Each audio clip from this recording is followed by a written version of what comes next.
Yes, hello, hello. How we doing today? What's going on, everybody? How are we? How y'all feeling right and now? There's been a lot of news the last couple of days. Yesterday, I had a couple meetings and our internet and our neighborhood was in and out as they were doing some work, so I couldn't do a live. But a lot has happened in the last few days, at least news-wise, a lot has happened. And the majority of it is just, quite frankly, catching up to a lot of things that we've discussed on this channel recently and all of that. But I hope you've been enjoying this series of videos on midfielders as we got through Tonali this morning. And there is a lot more to talk about now with regards to the rest of the midfield targets. There's a bunch of news. We've got news on the stadium, news on Bruno G. We've got news on Tonali. We've got news on Baleba. We've got news on Elliot Anderson. We've got news on Joao Gomez. And we have a match tomorrow. So, yeah, there's a hell of a lot for us to discuss at this point in time. I don't know why this one didn't read out, Javier. Maybe it came in early. But Javier says, few things on Bruno G. One, if Wilcox, Omar, Vivell want him, then I want him too. Two, will help us make us Champions League consistency so the fee pays itself. Three, United must really think league is wide open. Four, Newcastle tiers. I pretty much agree with all of those opinions, and I want to start with talking about, of course, the midfield. But let's do that again. We're going to talk about Bruno. We'll talk about a bunch of names. I do want to address the stadium stuff first really quickly before I get into tons of transfer stuff. But there's a question here from Aaron that I think is very interesting. Who's better, Rooney or Neymar? Wayne Rooney. I don't know. I'm not saying Neymar isn't one of the best players, but it's Wayne Rooney. What do you mean? It's Wayne Rooney. I don't know why people think there's even like I can understand the discussion, but I don't know why people think there's no way to compare them. It's Rooney. What do you mean no way? Look up the stats. Look up how many good seasons Neymar had besides being injured half of his time. Rooney's better. Availability has to be factored into this. Availability. You have to factor availability. How are we underrating Wayne Rooney as one of the best players of the last 25 years? One of maybe the best English player in England ever. What's the question here? Why is it even like, why are we saying it's not close? What do you guys, like, where is this coming from? How is Rooney not better or even in the discussion? Where are we? What are we doing out here if Rooney's not in the discussion? Rooney was the best player at the best team in the world. How often was Neymar the best player at the best team in the world? Never. Not once. Not once in his entire career. Rooney was the best player at Manchester United, the greatest team of the last 25 years. Rooney's better. The hell? What are we doing here? What are we doing here? Neymar maybe have more talent, but he didn't put it together consistently. Like, I don't even think it's that debatable. I don't think this is even slightly debatable. You can argue that he's more technical, but Rooney's the better. If you were to, all right, how about if you wanted to build a team today, who are you taking, Wayne Rooney or Neymar? And the answer is, if you're picking anybody but Rooney for their careers, you're wrong. You're just wrong. It's Rooney. There's almost nobody in football that I would pick over Wayne Rooney. Besides Ronaldo and Messi, he is literally just in that step below them. He's just behind them. It's just, this is the TikTok generation question and answer. Neymar is not a better footballer. Neymar is not a better footballer. In application, in what they've done on the pitch, what they've accomplished, it's easily Wayne Rooney. It's easily Wayne Rooney. And I'm not arguing about talent. Talent is a different question. What you can express is talent. What you actually do is something else, right? What you actually do is something else. It's crazy. It's crazy. It is crazy. Could you imagine Neymar? He wouldn't last 5 games. Let's look at Neymar's numbers, by the way, just since you've derailed me with that question, which I understand. He played more than 30 games in his entire career 3 times. 3 times. 3 seasons. 3 seasons Neymar played more than 30 games in the league. 3 times. What are we doing here? What are we doing here? He played 3 seasons. When he was 22, 23, and 24, he played 3 seasons over 30 games. That's it. That's it. Then he played 20, 17, 15, 18, 20. How can you argue this is better than Wayne Rooney? 161 goals. 161 goals. How? I don't even know. Look at this. 237 goals. And look at all these seasons. Look at all these seasons of goals and assists. There's nobody who's been more consistently top level than Wayne Rooney outside of Messi and Ronaldo, period. It's not even comparable. Neymar had 4 seasons at Barcelona of being a great player. What are we doing here, man? What are we actually doing here? People think Neymar is better. Nuts. Actually nuts. You know, it's like, it just is what it is. Rooney could do it all. Rooney is the greatest English player of all time. It's like, this is a great player. You know, this is a great player. Rooney wins it so easily, it's not even funny. It's like a discussion over like, well, what if Derrick Rose was healthy? Well, he wasn't. So he's never going to be the player you thought he was. Because he wasn't. Because he didn't. You know, it is what it is. Neymar's had some great seasons. Rooney's had just as good or better. Crazy. There's just no way. If you ask yourself 10 times, who would you want to build your team around? It's Wayne Rooney. Period. Ronaldinho only had 5 seasons, and Rooney's better than Ronaldinho too. R9 only 3 or 4 years, and Rooney's better than R9 too. And Van Basten had 5 or 6 years, and Rooney's better than all of them. He's better than all of them. Of course he is. Of course he is. This career is significantly better than all of them. Like, it's not even close. It's not even close. Career is the measure, exactly. It's not about what you accomplish in 2 seasons. You know, Romelu Lukaku was the fastest scoring striker as a young player in the history of the Premier League. You know that. Romelu Lukaku was I think by the time he was 23, he had scored the most goals of any striker in the Premier League. Does that mean Romelu Lukaku is the greatest striker of all time in the Premier League? Because he had 3 of the best years ever as a young player? Nope. Because what happened the rest of his career? Nothing. You have to be able to play for 10 years, 12 years of accomplishment. 14 years of accomplishment is worth a lot more than 4 seasons. What you can accomplish over years and years and years and years is what defines a player. So, sorry, but Sir Bobby Charlton is England's Sir Bobby Charlton is English greatest. Only Englishman to win World Cup. I mean, that's fair. I understand that argument. I think you get into the eras argument there. I think you get into the eras argument there. I think that becomes an eras discussion, and I think that's fair enough. But I think you separate out the eras in that respect because it's just a different era of football. And certainly deserves a lot of respect. But it's kind of like that becomes like the Wilt Chamberlain versus Michael Jordan argument. What are you going to do?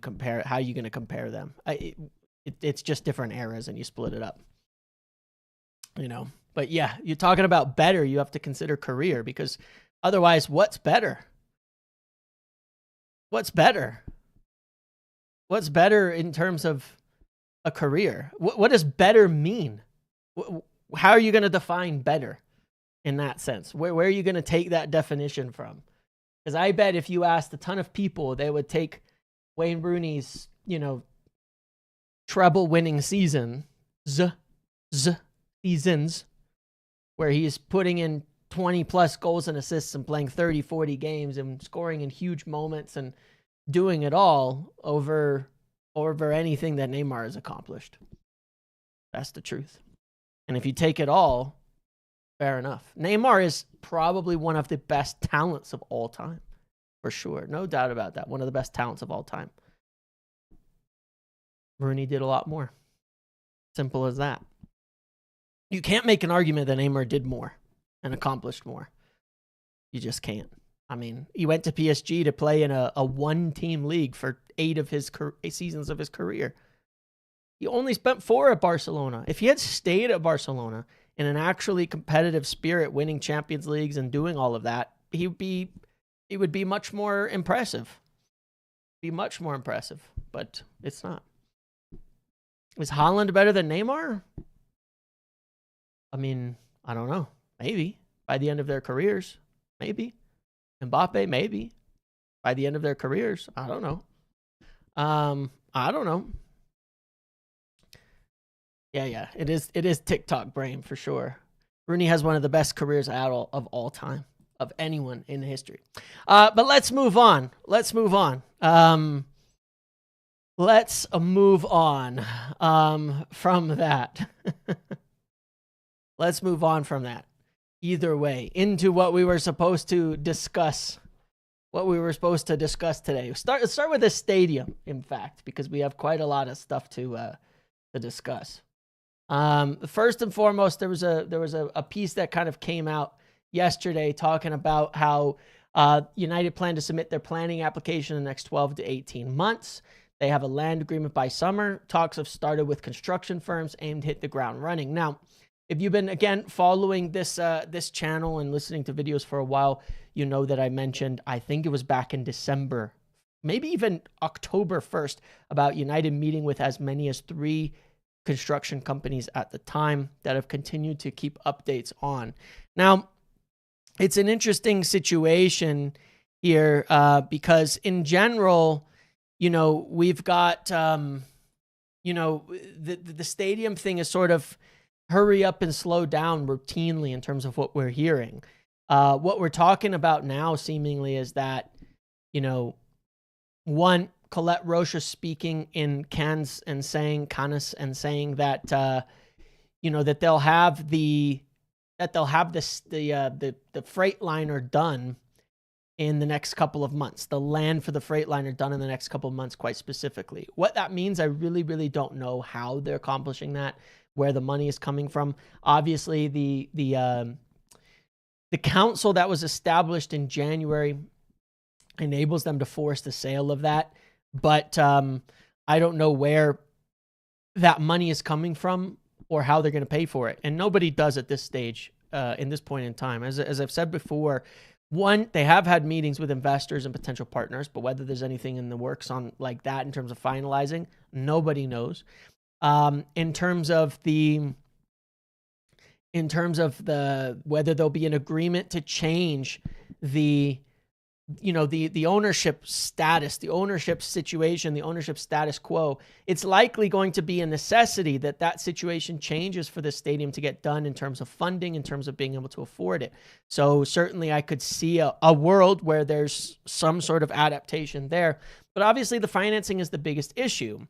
That being said, they have been receiving bids from companies in particular about the design and construction of the stadium. And I know the names, but I won't share them at this point in time. I know of specifically 5-6 companies in general that have been bidding for it and looking at it, but I was asked by an individual who shared it not to say the details of it, so I'm not going to, because I imagine it is pretty private at this point in time, and I wouldn't want to land anybody in trouble, but I'm pretty certain on who it's going to be as of yet.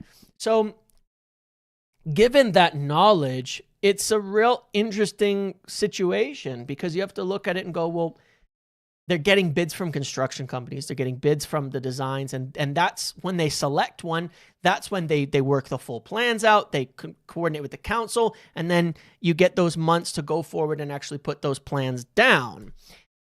how are we paying for this is the question on everybody's mind. And I think that we'll have to find out sooner than 12 months from now how we're paying for this. I think we'll need to find out where the money's coming from for the Freightliner, because United certainly don't have the cash right now. We've talked about this a lot recently, but United cash situation is quite tight. Without some sort of sale of shares, without some further partner or investor, I don't see how United can afford this at this stage. Something's got to give on that front, be it for somehow Sir Jim injects more personal wealth in for more shares. The Glazers decide to front some money. Yeah, right. Or a private separate investor comes in to partner up with them. There's certainly been talks. There's certainly been meetings. There's certainly been discussions over all of these things. And certainly the noise out of United is they're pushing ahead as if it's all taken care of. Colette Roche, I think in her talk even said that the club will fund the stadium. Specifically said that. And I'm still going, I want to believe, but how? How is this happening? How are we doing this? But they seem to continue to be pushing forward. And understandably, it is hard to get an answer out, because as with any of these financial things, when we're talking about Manchester United itself, you can't really have things come out, when during the whole takeover process, I think there was a lot of this that people noticed, is that, it was like dead silence. And I remember at one point talking about how my knowledge was that they'd had specific discussions with Ineos about voting shares, rights, agreements, how all that was going to work. And people came out and said, oh, nothing's happening. And then 2 weeks later it was done, because they were happening. But when it comes to United, you won't really know until it happens. And there's going to be denials until it happens because of the publicly traded nature of the company and all that. But still, that doesn't mean something is happened. It doesn't mean something is done. We don't know. So we're all waiting. Obviously, United have left the exclusivity period for Ineos in terms of buying shares, but obviously Ineos themselves are still strongly pushing and involved on the whole project. So they're not seemingly exiting or something like that as a part of the stadium moving forward, quite the reverse. But perhaps there's another partner. Perhaps they'll invest after selling more of their other business, a way to deal with some of their financial things. We really don't know. But I think we are closing in on getting some answers, because if the Freightliner situation is going to be resolved in the next couple of months, we will need answers by that time. Where's the money coming from to pay for that land? And that will be the first stage. The rest of the money for the whole stadium is different, but even the money for the Freightliner, we're going to need to know. We are going to need to know for sure. So there's that. That's that on the stadium. I won't spend too long on it, because while it's a very interesting topic, there's too many unknowns for us to speculate too far. But far be it for me to say, for the last 6 months, they've been working on construction plans and finalizing who they're going to choose in order to build the stadium. And they're acting like a club or an organization that knows how they're going to fund it. I mean, you would imagine that the construction companies would want to know, hey, we're doing all this work, all this bid. Are we actually getting paid for this anytime soon? Like, in order to do it, you would imagine that somebody would want to know something about what's going on. So that's that in terms of the stadium. Let's move on to transfers. So last night there was a very interesting story from Reuters. Ooh, because Reuters, going back to this can of worms, since we've been speaking about takeovers and football and ownership, we're at the center of one of the most false stories in the history of United, and one that frustrated me to no end. Where a few years back, during the takeover process, I remember, because I was on a trip, I was away.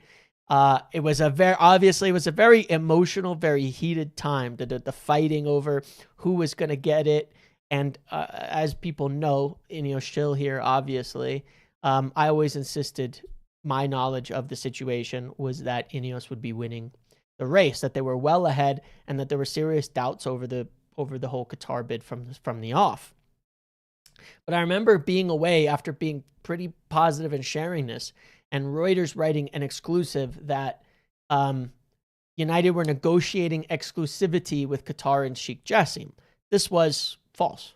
In fact, there was absolutely nothing true in it at all. There was no further advanced negotiations. Qatar were nowhere near it.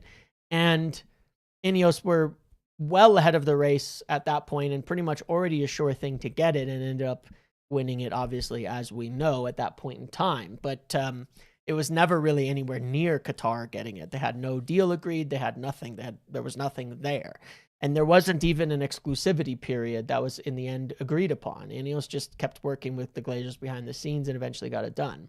So it's a very odd one, because whenever it comes to United and football, you kind of have to throw everything you thought you knew out of the window. And theirs was articles in Bloomberg and Reuters and things that you'd usually in the business world say, that's, if they say it, it's the truth.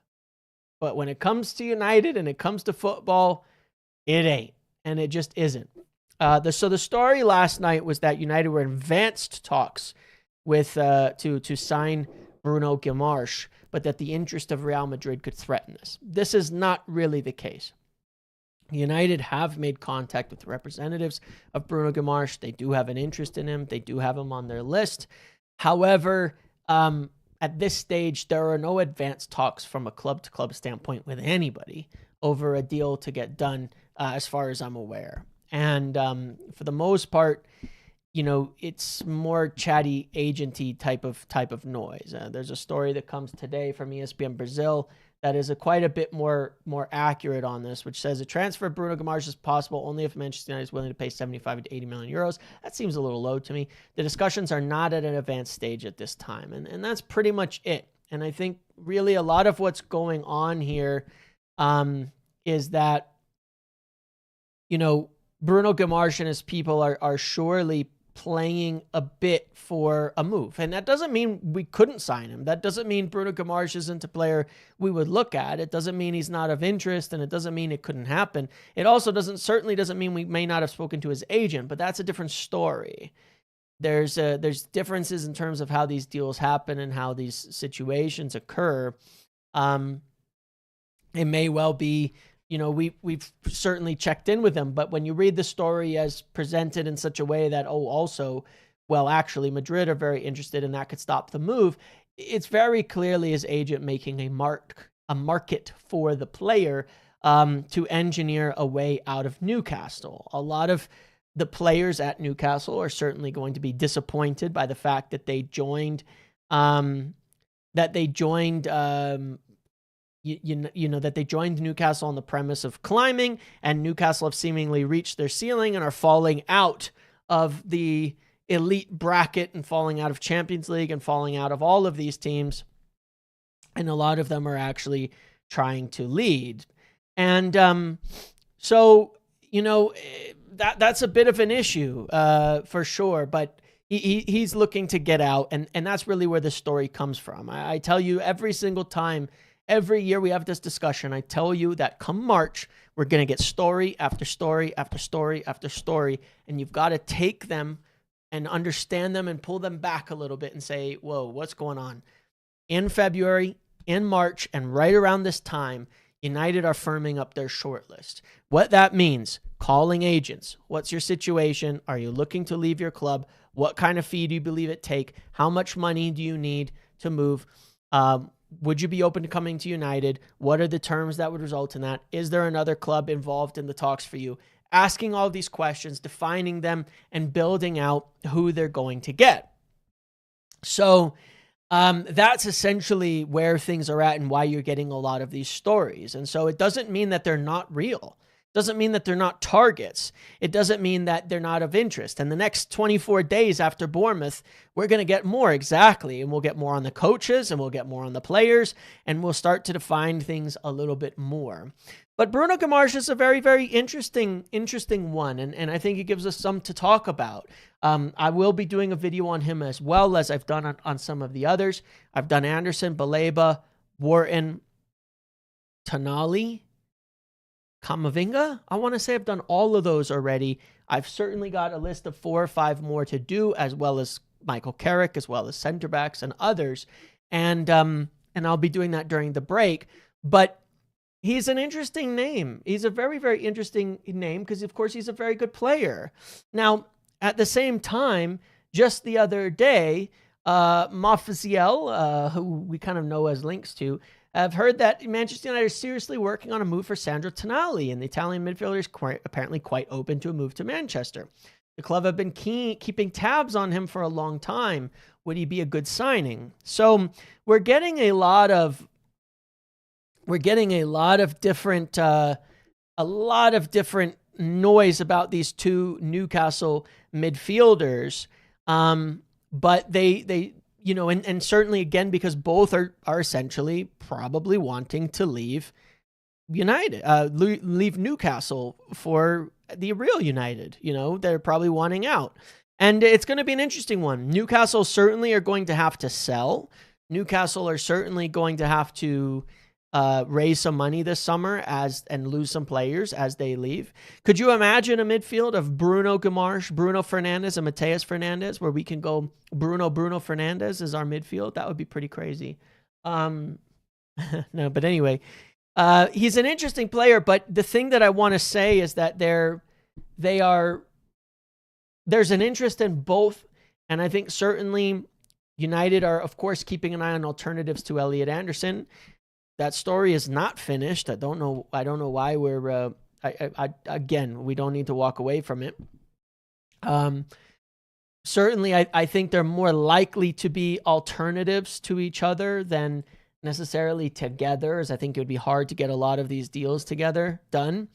And yeah, it's intriguing. Now, Bruno Gomes and Tonali are both playing in the same midfield, and I've seen a really wide variety of takes, and sometimes I wonder where people are going with it. First of all, here would be my concern with Bruno Gomes.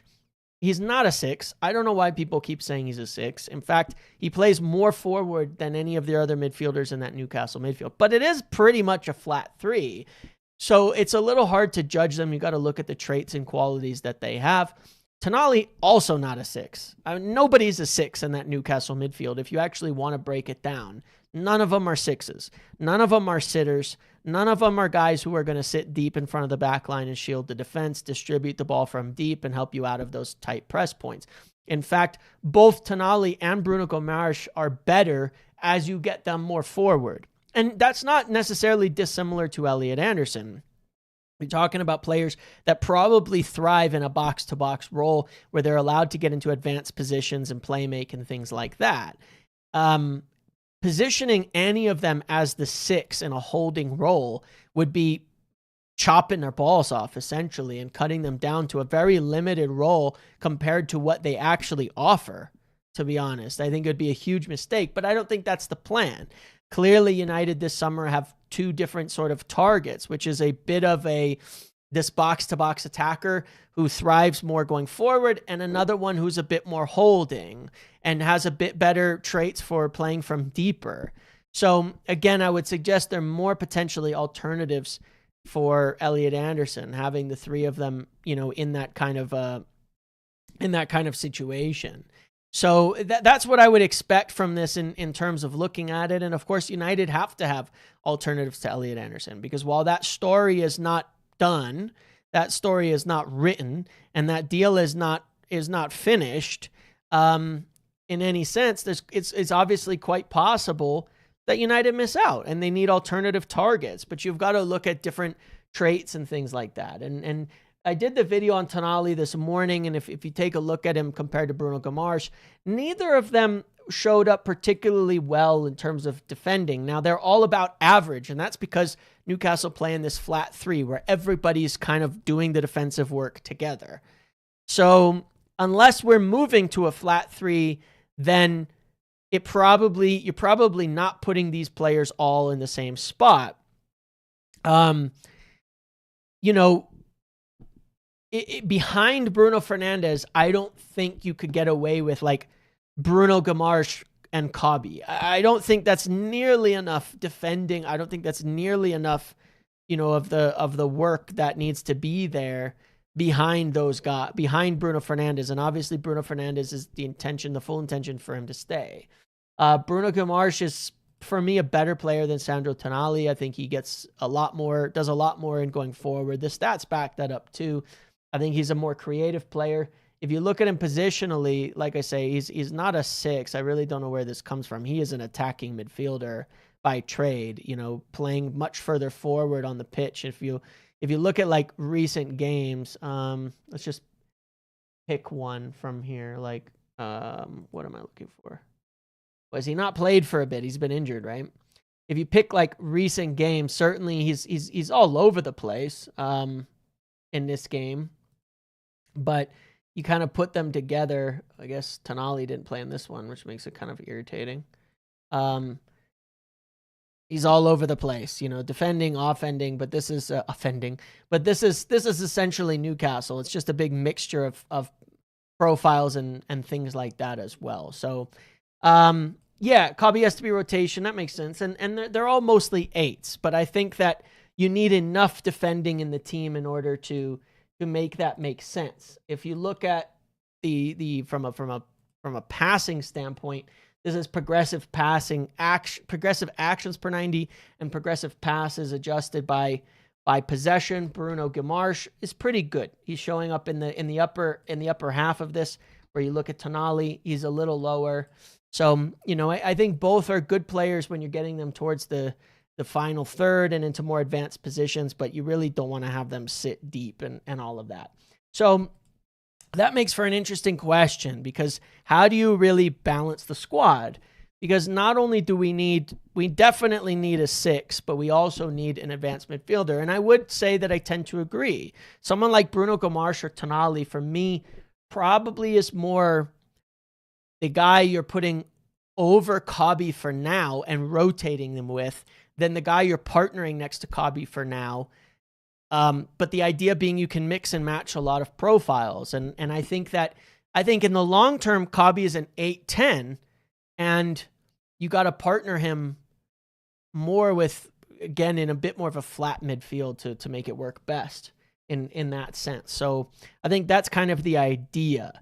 So, of course, you're seeing a lot of names of these bigger midfielders, the Bruno G, the Tonalis, these guys. None of them are, I think, elite defenders. None of them are, I think, guys who are going to break up a ton of play. And there's one other major factor in this, which is that they're kind of stinky in the air. Okay, so when you're talking about replacing Casemiro and saying, oh, we're going to drop Tonali or drop Bruno Gomes in that midfield, playing next to Kabi and Bruno, that team's getting eaten up on set pieces, on big physical teams, on putting in the air. I don't think any of them work. We do need a number 6 that is actually quite good in the air as well to replace some of the traits that we're losing with Casemiro. There's no doubt about that. I don't think we're going to lose, I don't think we're losing everything with Casemiro, but certainly we do need a good aerial player to mix into this. And if you look at the strategy from United, it's a very obvious strategy to get 2 midfielders. If you were to go 2 of those 8s, Anderson and Bruno Gomes, and play them as 2 with Bruno, that does probably work, because then you end up with a flat team that is very good, that has a lot of hard workers, even though, neither is a clear 6. So you either have to get 2 of those very expensive 8s, which is going to be hard to do, or more than likely, you have to sign one of those more box-to-box 8s, and you have to sign a 6. And I think that that's the more likely outcome, because in the 6th position, United are much more likely to get a player on a bargain, on a better price than they would otherwise. So there's the Tonali, there's the Bruno Gomes, and then, of course, this brings us back, of course, to Carlos Baleba. Now, you will all know, you've been following, you've been listening, you've been watching. For those of you who haven't, I recommend you do, because I've been telling you for weeks now, for weeks and months now, that United's interest in Baleba is certainly far from gone, has even picked up, and is continuing, and there has been recent contact. I've been telling you this, and of course, our good friend Sully came with an update a couple of days ago that he has also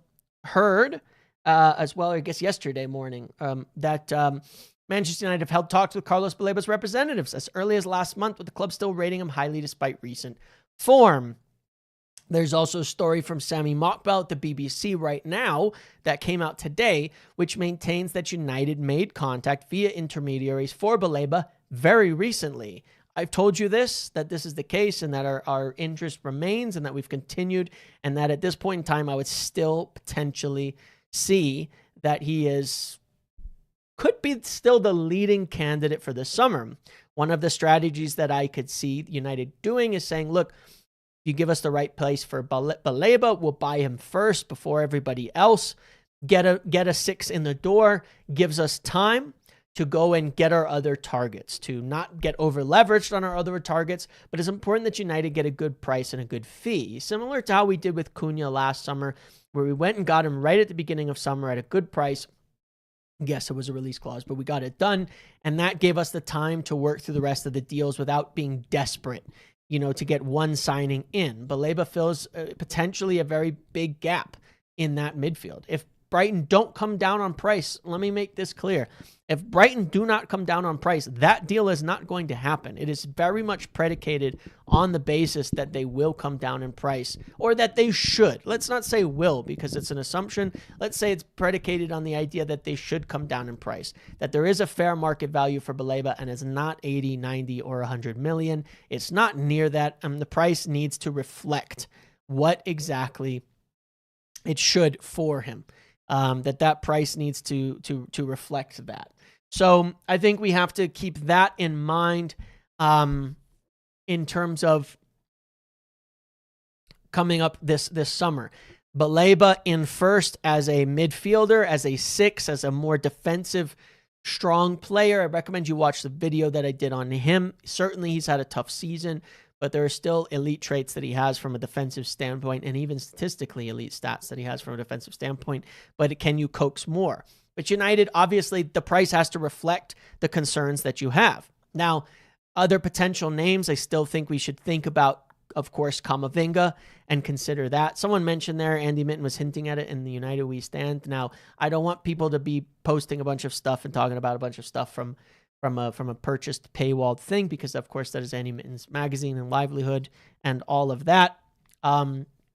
That being said, if you purchased it, you're free to discuss it and all of that. So I would just make the recommendation that you do buy Andy Mitten's United We Stand magazine, fanzine, be it digitally or otherwise, and you can see things for yourself as well. But mostly because it's good content and there's a lot of good stuff in there, and I think that it's good to support that as well. And certainly Andy Mitten is a well-connected individual there too. So Camavinga could definitely be another option there, but there, of course, is another. And today, it's very funny to see this in media, right? You're seeing like names come up, and then someone else talks about it, and then someone else talks about it, and then someone else writes a story. X player has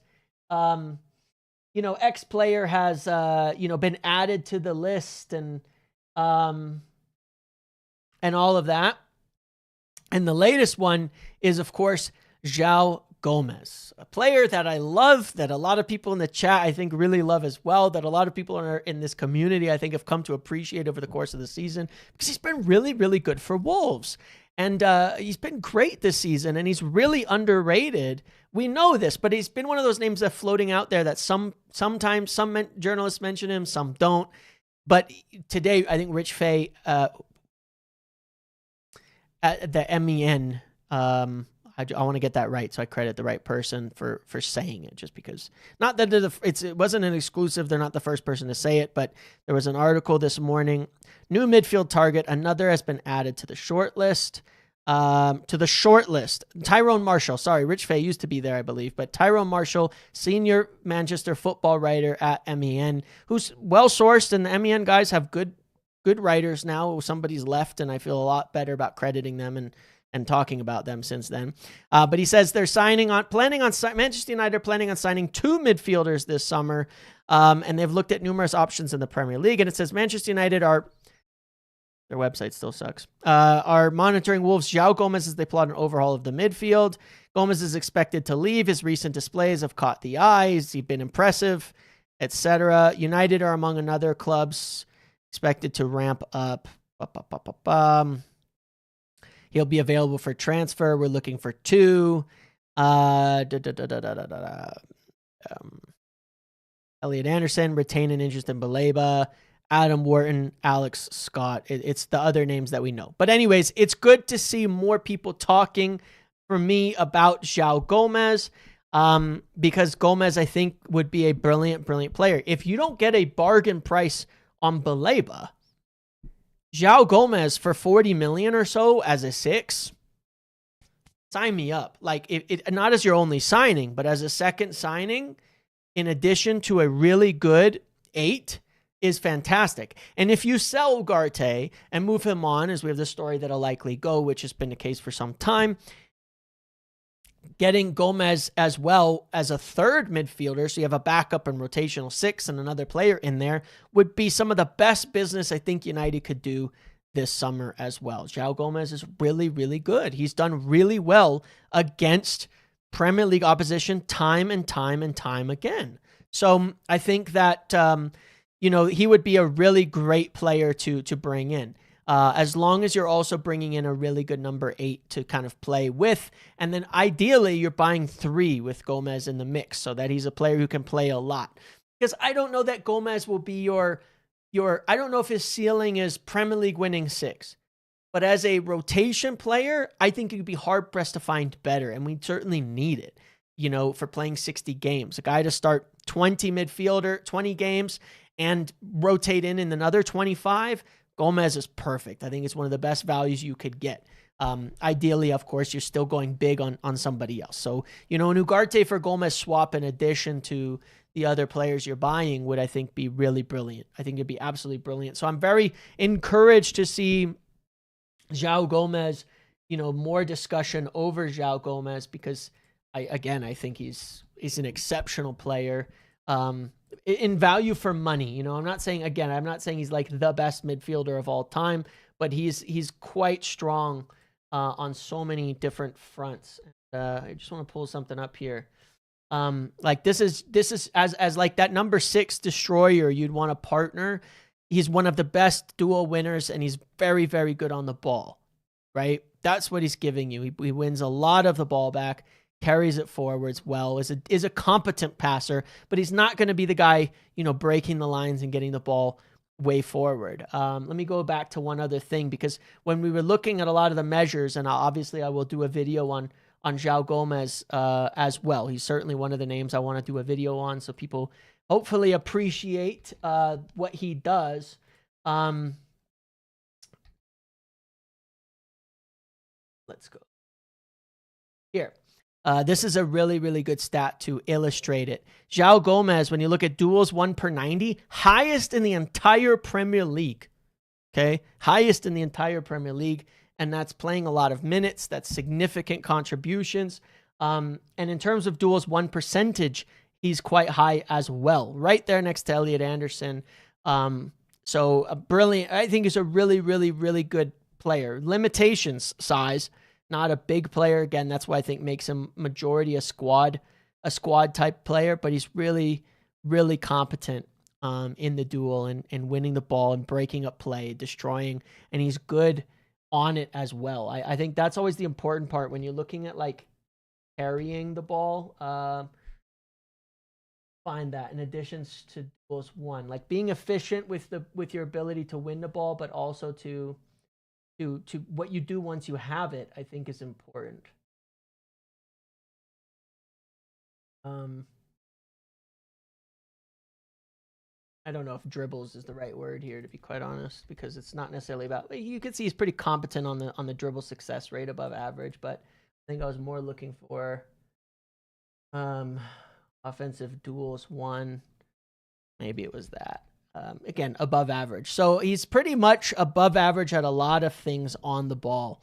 And certainly a big, big, big ball winner. So I think that would be great. He is he's not just a shin kicker, not just like a run around breakup play. He is good on the ball. You watch him, he's quite competent playing through a press, dribbling out of tight spaces, these types of things. Plus, he's more Premier League experienced. I mean, he's doing it. I know Wolves have obviously had a first half of the season one of the worst teams we've ever seen, but he's been, I think, at the backbone of a lot of their games recently where they've been playing really well, and just doing what they can. So Gomez to me would be brilliant. You get him as a second number 6 or a third midfielder in general.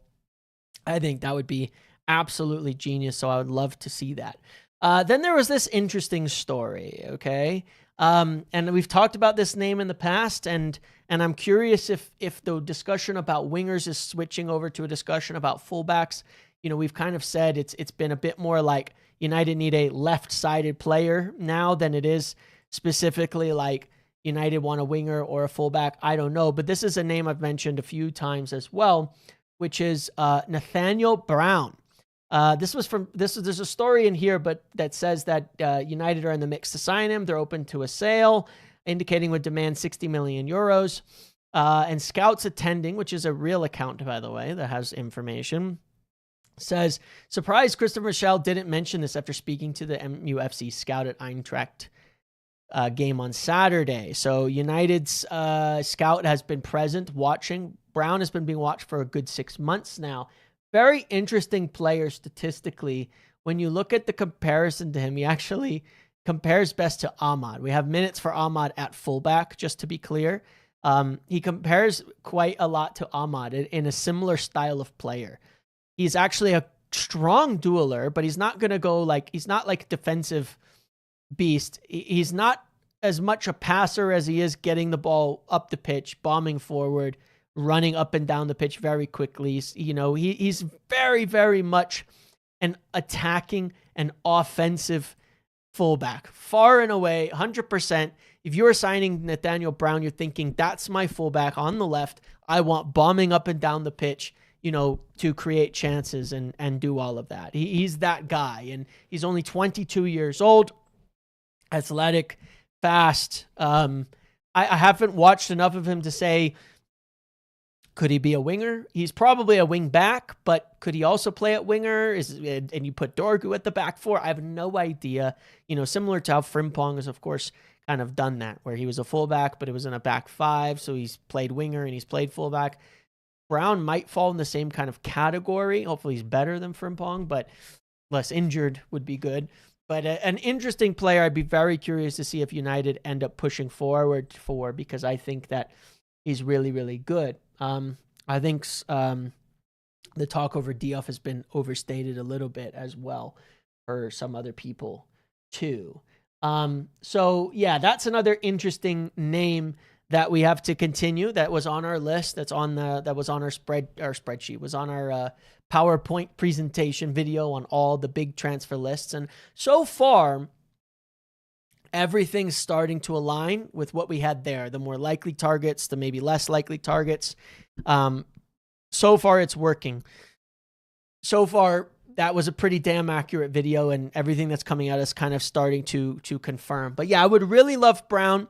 I think the other thing you have to think about is part of the links to a fullback is in a large part, it's not just now, it's replacing Shaw in the future. It's well understood that, Shaw won't be playing 60 games next season. Really can't, is much more suited again these days to maybe even becoming a center back.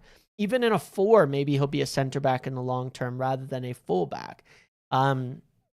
This is certainly something known. So it may not even necessarily eliminate the potential of signing a winger, though I still think we probably don't need to spend a ton of money on a winger, given the options we have coming through at the academy level and otherwise.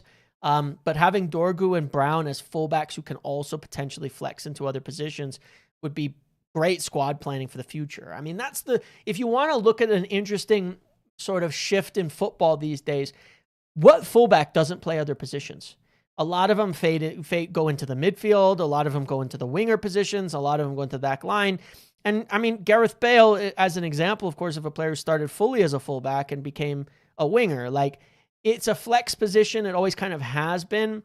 And given the lack of out and out amazing pure fullbacks, maybe that's just the view for the future, is that fullbacks should be flex players. Dorgu, and Brown having two guys who could potentially cover multiple positions might just be the way to do it.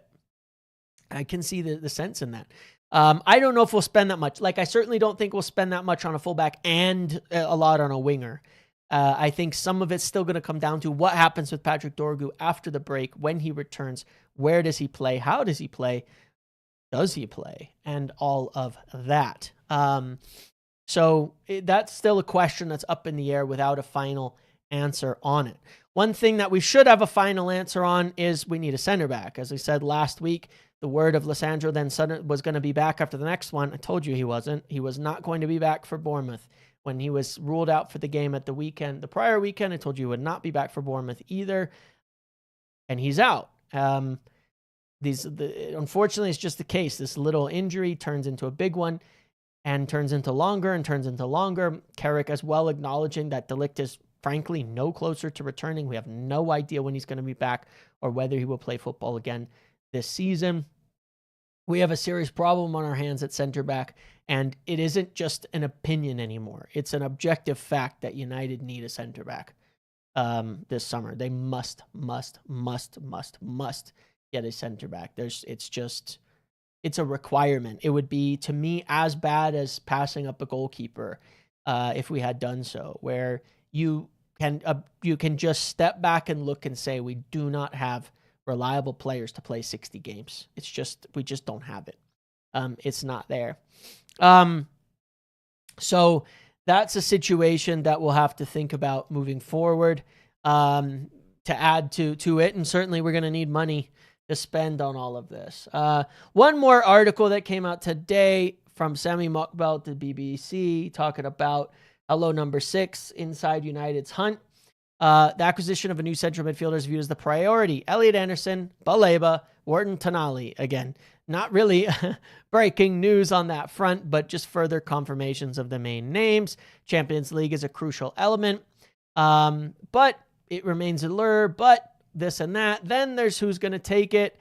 Michael Carrick is doing his hopes of landing the job. If he can lead, he will confirm his candidacy, blah, blah, blah, blah. Etc. United versus City for the top target. Forrest's Anderson is viewed internally by many at United as the player the club should prioritize, etc. Manchester City. Sources have said City are the front runners to land Anderson, but that is not to say United will abandon their interest, etc. Yeah. Anyway, obviously United are going to they're prepared to make a substantial effort to sign Elliot Anderson. Who else is on the short list? We've got Baleba, Wharton, and Tonali, which we kind of know that. One well-placed source has told BBC Sport that via an intermediary, United have made a tentative inquiry about Brighton midfielder Baleba in recent months. So big part of it will depend on their valuation. As I've said, that's going to have to go down. Again, the questions over Wharton's profile, which we certainly understand and have discussed, and whether Tonali will be difficult. One more name mentioned here that I think is great, that we've talked about a few times in the past, but nothing's ever really materialized. But I'm glad to see his name popping up again because he's still a good player, is Atalanta midfielder Ederson. He is still, to me, a good player, could be available at a bargain, and could be another option when United are looking to get at least 2 or 3 midfielders coming in. 2 or 3 midfielders coming in, Ederson could provide a really strong option, a box-to-box player who's also competent defensively, who's played a variety of different positions. I think I was just glad to see that name. And that's mostly the only newish kind of information in there. Newish, oldish information is that Ederson's name popped up again in a good article from a good journalist, which is nice to see because I keep saying I'm hearing United like him and he's been on our radar, but we never go for him. But Ederson would be a good signing as well. Again, I think I put him in that bracket of like good players where, you want to get other players around him as well. You wouldn't want him necessarily to be your only signing, but he is a good footballer. Kind of, again, sort of a does everything-ish kind of footballer. He's quite competent on the ball. Wins the ball a lot, gets the ball forward. He can attack, he can defend, he can do lots of things. I quite like him. Yeoman was solid the other day. Yeah, Yeoman is the highest dual winning midfielder of anyone in the Champions League in this last Champions League round, won the most duels of anybody, and Sporting's comeback was pretty strong there. Gilman, still a good player, but not uber athletic. So, yeah, it's interesting in this front. There's still a few other lurking names out there, but I think we've settled on the major targets. And I think, truthfully, if you're going to look at the major targets, it's Anderson, Baleba, and Tonali, with like Gomez and a couple others considered as potential second signings. But that's a bit where we're at right now. I think we're kind of settling on the names that have been there for some time. Now, there was also talk on a managerial front around how United would absolutely love Luis Enrique and would adore appointing him. But the problem is, and always has been, will he accept us? Not are we interested in him. This is the biggest situation, the biggest barrier to any of our recruitment for a coach this summer in the attempts to hire a top coach is not who do we want, it's who wants us. And that's the issue you have with Luis Enrique. Would he be open to it? He will certainly have to indicate to us that he'd be open to it a little sooner than after the Champions League. It was interesting to see a suggestion if he won the Champions League, he might leave. I don't know on that front. Does it even make sense? I'm not so sure about that. But whatever. Obviously, a lot of people would take Enrique. A lot of people would pick him as a top target of coach. But I don't believe United. Honestly, I really, really don't feel we can wait around. I've made my opinions clear on this. When you look at everything we just discussed in terms of transfers, we kind of need to get a move on and at least have a good, solid understanding of who's going to be the coach next year in order to further these discussions. We've started discussions with tons of players. We've started discussions and even inquired on bunches of coaches. But we're going to need to start nailing this down. By the start of last summer, we knew what we were doing. Even though we didn't get all the deals done right off the bat, we had Cunha done. We had Mbumo and Semenyo as two alternatives we were already strongly pushing at the start of summer. And we had Delap, Gyökeres, and Šeško, and even Ekitike all kind of lined up for the striker position, even though they didn't all get done. But that's sort of the point. We already knew who we were going for, and we'd already started to try and get those deals done. Before the summer even started, we were trying, and it still took months. So we can't not progress deals and only start pushing on them at the end of May. That'll put us months behind last summer, and with a World Cup in the middle, it could make it even more difficult. So we really do have to figure this out. We definitely do. We have to figure it out.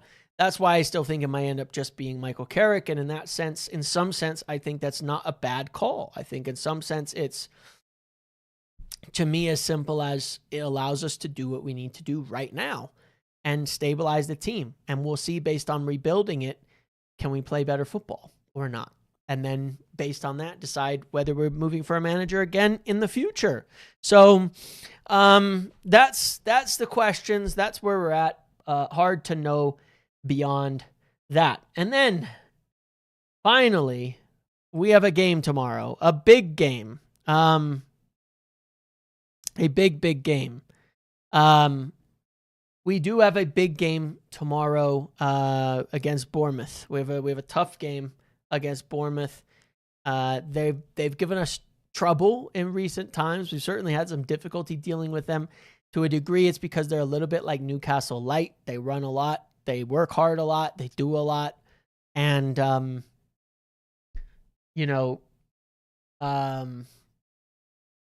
they make it hard. They overrun you a little. And that's given us some problems for some time.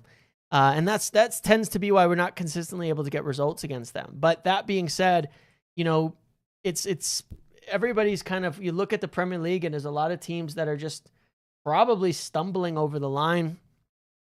And United are certainly, well positioned. Aston Villa, 3 losses in a row. United 6 clear of Chelsea. Chelsea, of course, in terms of their fixtures, who are they playing? It's a tough game against Everton. Everton can make it difficult. Then they have City and United after that. So, but this is a good chance to put a little more daylight even between us and Chelsea. Liverpool will, of course, be playing Brighton, and Aston Villa will be playing West Ham. So realistically, this it's a huge game in that sense. And yes, there's nearly 500 people here, 107 likes. Smash a like on the video while you're here. Lots of people here. Glad to see you all back, but please do click a like on the video. The polling says 54% say Bruno G would be the best, 36% say Nastic to other targets. Definitely a more popular player, but yeah, please do just click the like button. Takes only a moment, helps me a lot, and it means a lot. So yeah, for United, it's a huge game. Obviously at the weekend, it's a big one. Gives us the opportunity to move. I think more points clear. I think we're going to get at least a draw. I'm very confident of at least a draw against Bournemouth. I think we've got the talent to kind of carry us. But I wouldn't be mad if we don't win the game. I'm not going to be that irritated if we don't win the game.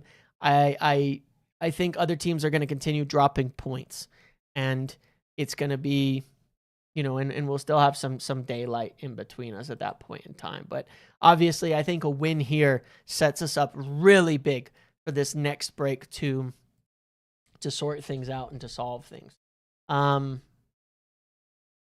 So that's what we've got. We've got a big game upcoming, and we need to do our team and vote and all that because it's tomorrow. In addition, we have here, I have the link to the picks for tomorrow's game for Bournemouth versus Manchester United.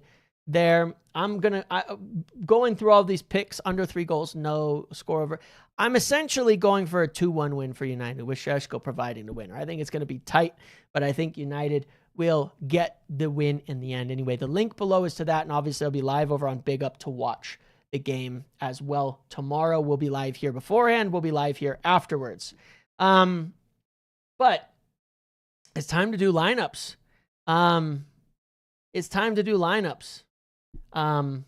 We haven't done this. We gotta do a vote, and some of our choices are made for us. No, I think we'll win, but I think it's a tough. I think every game's going to be tight right now. I don't think we're going to run away with anything. In terms of the selections, I mean, this is pretty much guaranteed. Nobody's going to vote for no Bruno right now, so we're going to pop him in there. Unfortunately, let's see, Shaw's there because Dorgu is still out. So we just have a few different things to kind of vote for in terms of our lineup. I have a feeling everybody's going to vote for no changes, but I want to start up top because yes, we've won a game. Šeško started 2 games. We won 1, we lost 1. He didn't start against Villa. We won, but we were shit with Mbeumo up front personally, and I really don't think we should keep going with Mbeumo up front. But what do you think? Should Šeško get the nod, or should Mbeumo continue to play at striker and Šeško come off of the bench? No matter how many times we win from Šeško coming off of the bench, it's not going to convince me that he shouldn't be starting the game. I'll be honest. It's not going to convince me that he shouldn't. All it does is convince me even more that Šeško should be starting at this point in time. Another report saying that United have inquired about Bruno Guimaraes. They've shown an interest, made informal inquiries, but again, that's all we're at this stage. Like I said, you talk to agents, you inquire, you check things out, but the talks with players, with the teams actually, and clubs, and getting into advanced discussions comes later. So you have to kind of play it, pull things back a little, and say, where are we actually at? You would start Šeško, but Carrick lights him off the bench. All right, so we've got Šeško here winning the poll. Good for you. All right, now let's go to the right wing. Should Mbeumo start or should Ahmad start? Are we gonna continue going in these circles where we run this and then people say, no, why the hell did you drop Ahmad? Or do we, for once, Has Mbumo ever been benched at United? I think Mbumo is the only player who hasn't been benched at United, if I'm not mistaken. Am I wrong in saying that? Bruno, I think, obviously, but like, is Mbumo the only player who has not been benched at United? Because Cunha's been benched, Šeško's been benched, Ahmad's been benched. Is Mbumo the only player who hasn't been benched yet this season in that front line? And because I think Bruno and Shaw are the only other two players who've started every single game that they've been available. I feel like that's true of Mbumo too. Ahmad was terrible last game. No, I mean, it's this funny thing, Aaron, right? And where even Lamens has been benched. Yeah, it's this funny thing with Ahmad where when he doesn't play, everybody says he has to play, and then he plays, and then I don't know. They're all good. I think it's right now. I think it's a coin flip. They both need to get into some form, but I could see Mbumo getting a rest being worthwhile. I could see either one, honestly. Shaw for sure. I know. Casemiro, I swear he's been benched for a game. I want to say maybe he was just suspended.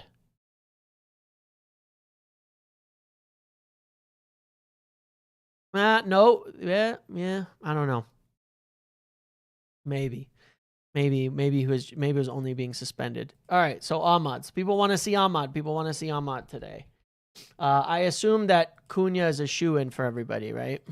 Because now the love affair is for Cunha. As of a few weeks ago, it was a few months ago Cunha wasn't the guy, and now Cunha's the guy. Now Cunha's the winner of the votes, and nobody. It is funny how this goes in football, and I think we need to be lighter on these players, these guys. Mbumo, Cunha, Ahmad, Šeško, all of them as forwards. Senesi free? What do you think of Senesi? I like the idea of Senesi, but I'm not sure he's exactly what we need. But he is a good player, and I'd take him over no center back, that's for sure. Absolutely would take him over no center back. 100%. I think he's a good player. Yeah. I'm not sure we'll go for him, but he is a good player. But look, I think with forwards, you have to... One of the things that I feel about forwards in general is that you have to allow them to go through stretches. You have to allow them to go in and out of form a little and allow them to have a squad. Every time Rashford hit a rough patch, people killed him, and then he'd come back and score a bunch of goals and things. There's good players and there's bad players. The good players, they're still going to be streaky. Forwards are streaky. Forwards are going to go in and out of form. Forwards are going to have bad games and score. And that's what they're there to do. That's what football is. That's what forwards are like. So I think we just have to accept that. I think that we'll probably get no votes in the midfield. This week, it makes less sense to get votes in the midfield, even though I will say, personal opinion, Bournemouth will be a lot like Newcastle midfield-wise, very energetic and all of that. But obviously, I think Mainu had his best game since Arsenal, so probably deserves to keep his place. Played very well, I thought, against Villa. Was one of his better games for sure. I still think it's a... I'm whatever with changes this week. We don't change anything. That's fine. It's no biggie. I get it. Not changing. Like I said, if people didn't vote for a change after Newcastle, they're not voting for a change this time. But we'll see. If we get a bad result, I'm running this poll in the post-match to see if I can get people's opinions right after the fact instead of later on when they've calmed down or forgotten, more like. But yeah, I'm not expecting any changes on that front. So I think this is the same team that... Oh, we have to do right back. This one, I never know which way it's going to go. I genuinely have no idea how people are feeling right now about either of these players at the moment. I forgot about right back. I feel like Mazraoui always... more often wins the poll, and then occasionally, like, I don't know. How was Dalot against Villa? Pretty mid, huh? He had a couple good crosses to nobody. I think it's really funny, but he also missed 2 blatant chances right in front of goal as well, didn't he? I think it's funny. I think Dalot puts in good crosses when no striker's there because he doesn't actually aim for anybody. So when he's aiming for someone, the ball goes where he's not intending. And when he's not aiming, it just naturally goes in front of goal. That's how I feel about Dalot's crossing. All right, you guys voted for that. I think this is probably the same team that was voted for last week. Obviously, it's not what we get. We'll probably get... I'm going to guess we'll get the exact same team as Aston Villa with Mbeumo up top and Dalot right here. But you never know. You never know. I suspect we won't get any changes. But obviously, this is what the chat is voting for, what you all want to see. And I think that's fair. I'd probably go for the same team. I'd probably give Mbeumo a game off to come on as a sub. I think maybe that'll get him into form a little bit as well. And I don't think I would change anything else. I think I pretty much agree with you guys in general on the team. I think we've obviously got enough to win, enough to beat Bournemouth. No way Šeško benched. There's a way, man. I'm yet to believe until I see it that Carrick will start Benjamin Šeško. I am yet to believe it that he will start Benjamin Šeško. Look, I think if Mbeumo starts or Šeško starts, we'll probably still win because I think we're going to keep the game close and we're going to win it with the players we've got, and that's totally fine. So yeah, it's all right. So that's the team you guys have picked. Once again, you can get your predictions in for the game tomorrow down here. Link is below. Tomorrow, I will be back in the morning. I will do another video in the morning, I think. I will do... I might. I'm not sure if I'll have time, but we'll definitely do pre-match. Live. We'll be live. What time is the game for you guys? It's, I want to say it's a 7 o'clock game, or is it an 8 o'clock game? It's an 8 p.m. game. Anyway, in the UK, whatever time it is, I'll be live an hour and a half before that. I'll be live for the game, and then I will be live after, of course, as well. So for post-match and everything. And then I'll probably save some more player videos for the long break over the next few weeks as well, so that we have that. And obviously we'll do live. So yep, I'll be here tomorrow. Then I'll be live at 6:30 or so your time to discuss it, maybe even a little earlier. We've got time to chat about everything then afterwards, and we'll do callers and things like that as well. Please do smash a like on the video on your way out. 136. There's been nearly 500 people or more here the whole time. I'm sure we could get that a little bit higher. And that's it for the evening. Enjoy the rest of your Thursday night. I hope this was a good, enlightening review of everything going on and helps bring some clarity as to what United are doing. It's good to see all the noise, in my opinion. I think it's a good sign that United are very active. It's good to see the players we're linked with. I like virtually all of them. And it's good to see some of our understanding of the situation in terms of what United will do be confirmed, and hopefully I continue to share good information with you guys moving forward. So thank you for all the support. Make sure to check out the player videos and things like that. Thanks for the great chat. Thanks for the donations and questions. And I'll catch you all later. Good night, everybody. Bye-bye.